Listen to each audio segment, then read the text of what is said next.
नमस्कार, आपल्या यूट्यूब चॅनलमध्ये तुम्हा सर्वांचं खूप खूप स्वागत आहे। आज मी इथे हिरव्या मुगापासून खूपच पौष्टिक आणि चविष्ट पदार्थ बनवत आहे। तो कसा बनवतीये हे व्हिडिओ स्किप न करता शेवटपर्यंत पहा। आणि व्हिडिओ आवडला तर व्हिडिओला लाईक शेअर करा आणि आपल्या चॅनलवरती नवीन असाल तर चॅनलला सबस्क्राइब करा। तर बघा इथे मी 1 किलो मूग घेतलेले आहेत आणि ते मूग मी गॅसवरती कढईमध्ये भाजून घेत आहे। तर मी इथे अर्धे अर्धे करून मूग भाजून घेत आहे। इथे एकसारखे हलवत आपल्याला मूग भाजायचे आहे आणि मुगाचा कलर चेंज होईपर्यंत आपल्याला एकसारखं हलवत भाजून घ्यायचे आहेत।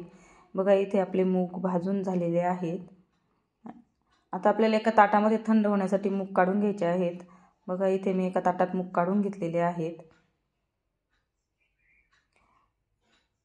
बघा या पद्धतीने मुगाचा कलर चेंज होईपर्यंत आपल्याला भाजून घ्यायचे आहेत। आता राहिलेले सर्व मूग आपण भाजून घेऊ। बघा इथे सर्व आता मूग आपले भाजून झालेले आहेत। आता मूग थंड होण्यासाठी बाजूला थोडा वेळ ठेवायचे आहेत। बघा इथे मूग मी थंड करून घेत आहेत। आपले मूग थंड होईपर्यंत मी ते 350 ग्राम खोबरं किसून घेतलेलं आहे आणि गॅसवरती कढईमध्ये आपल्याला हे सर्व खोबरं भाजून घ्यायचं आहे। एकसारखं हलवतच भाजायचं आहे आणि कलर आपल्याला थोडासा तांबूस रंग येईपर्यंत आपल्याला खोबरं व्यवस्थित एकसारखं हलवत भाजून घ्यायचं आहे। तर बघा या पद्धतीने सर्व आपलं खोबरं इथे भाजून झालेलं आहे आणि खोबरं हे आपल्याला एका ताटामध्ये किंवा एका मोठ्या भांड्यामध्ये थंड होण्यासाठी काढून घ्यायचं आहे। तर बघा त्यानंतर आपल्याला कढईमध्ये पुन्हा काजू बदाम थोडंसं तूप लावून भाजून घ्यायचे आहेत। आपल्या सर्व पदार्थ भाजताना एक काळजी घ्यायची आहे, एकसारखं हलवत राहायचं आहे, कुठे करपणार नाही याची काळजी घ्यायची आहे। बघा इथे आपले काजू बदाम भाजून झालेले आहे। त्यानंतर आपल्याला अक्रोडही एखादा मिनिटभर भाजून घ्यायचे आहेत। हलकेसेच भाजायचे आहेत काजू बदाम आणि अक्रोड। तर बघा इथे हलकेसं आपलं भाजून झालेलं आहे। त्यानंतर त्याच कढईमध्ये आपल्याला तूप घालून घ्यायचं आहे आणि तूप चांगलं वितळल्यानंतर गरम झाल्यानंतर यामध्ये आपल्याला डिंक घालून घ्यायचा आहे आणि डिंक ही चांगला फुलेपर्यंत तळून घ्यायचा आहे।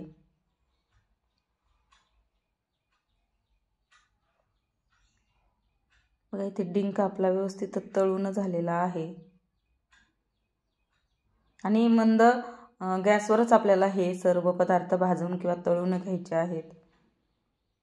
बघा सर्व मी इथे डिंक तळून घेतलेला आहे। त्यानंतर इथे मी काजू बदाम तळून घेतलेले आहेत मिक्सरच्या भांड्यामध्ये आणि काजू बदाम तळून झाल्यानंतर आपल्याला डिंकही तळून घ्यायचा आहे आणि सर्व मिक्स करून घ्यायचं आहे।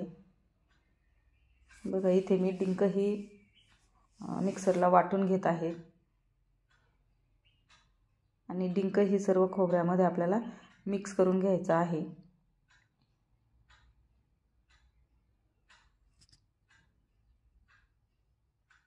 बघा इथे आपला आता सर्व काजू बदाम डिंक मिक्स करून झालेला आहे। त्यानंतर आपल्याला यामध्ये खारीक घालून घ्यायची। तर इथे मी अर्धा किलो म्हणजे 500 ग्राम खारीक घेतलेली आहे, खारीक पावडर घेतलेली आहे आणि ही आपल्याला अशी थोडीशी चाळून घ्यायची आहे। म्हणजे कुठेही थोडीफार घाण कचरा असेल किंवा काही असेल तर हे आपल्याला चाळून काढून घ्यायचं आहे।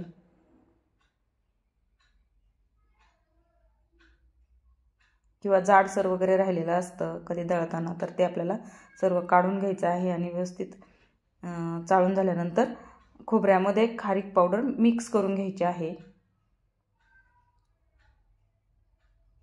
बघा इथे सर्व व्यवस्थित मी मिक्स करून घेतलेलं आहे। त्यानंतर आपलं जे मूग आहे ते थंड झालेले आहे ते आपल्याला दळून घ्यायचे आहेत। आपण मिक्सरवर दळू शकता किंवा गिरणीतूनही दळून आणू शकता। तर मी इथे गिरणीतून दळून आणलेले आहे। 1 किलो मूग आहे आपले हे। तर मी इथे हे व्यवस्थित बारीक दळून आणलेले आहे। त्यानंतर पुन्हा आपल्याला कढईमध्ये तूप घालून घ्यायचं आहे। तूप गरम झाल्यानंतर बघा हे जे पीठ आहे आपलं मुगाचं हे आपल्याला अर्ध अर्ध करून थोडं थोडं भाजून घ्यायचं आहे। बघा इथे मी अर्ध पीठ घालून घेते आणि व्यवस्थित भाजून घेत आहे। व्यवस्थित मिक्स करून घ्यायचं आहे तुपामध्ये. आपल्याला गुठळ्या वगैरे कुठेही राहू द्यायच्या नाही आहेत. गुठळ्या असेल तर व्यवस्थित फोडून घ्यायच्या आहे गुठळ्या आणि व्यवस्थित आपल्याला पीठ भाजून घ्यायचं आहे. पुन्हा एकदा थोडं थोडं तूप आपल्याला म्हणजे लागेल तसं टाकून घ्यायचं आहे त्याच्यामध्ये आणि व्यवस्थित आपल्याला भाजून घ्यायचं आहे. कुठेही गुठळी राहू द्यायची नाही. गुठळ्या व्यवस्थित फोडून घ्यायच्या आहे आणि आपले मूग इथं आपण भाजून घेतलेले असल्यामुळे थोडं हलकसंच आपल्याला पीठ भाजून घ्यायचं आहे. बघा इथे आपलं हे पीठ भाजून झालेलं आहे. 5 ते 7 मिनिट लागतात आपल्याला पीठ भाजायला.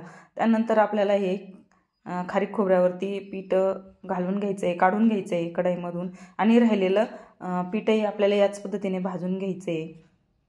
आणि त्यानंतर आपल्याला पुन्हा पूर्ण पीठ भाजून झाल्यानंतर आपल्याला कढईमध्ये थोडंसं तूप घालून घ्यायचं आहे. आणि यामध्ये मी जवळजवळ अर्धा ते पाऊण किलो गूळ घेतलेला आहे. आपल्याला गोड हवं असेल तर आपण 750 ग्रॅम गूळ घालू शकता. थोडे फिके हवे असेल तर आपण 500 ग्रॅम गुळामध्येही व्यवस्थित होतं.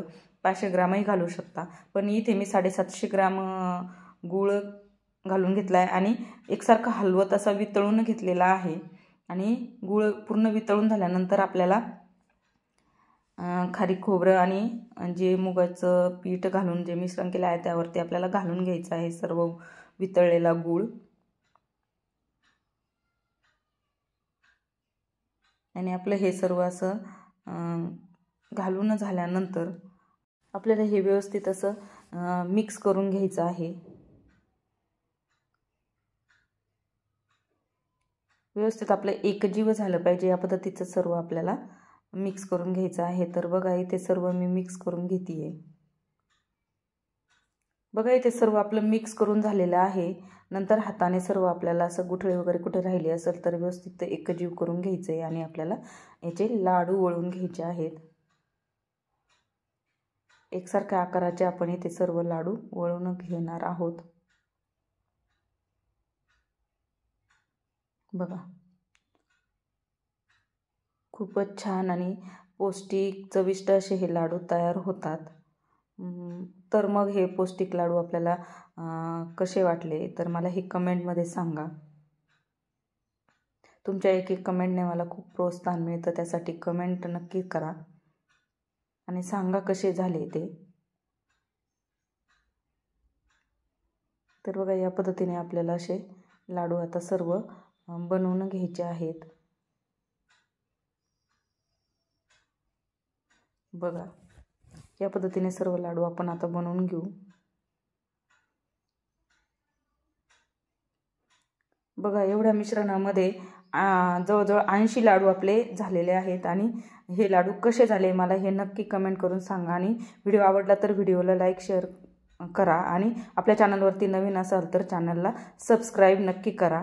आणि व्हिडिओ पूर्ण बघितल्याबद्दल खूप खूप धन्यवाद.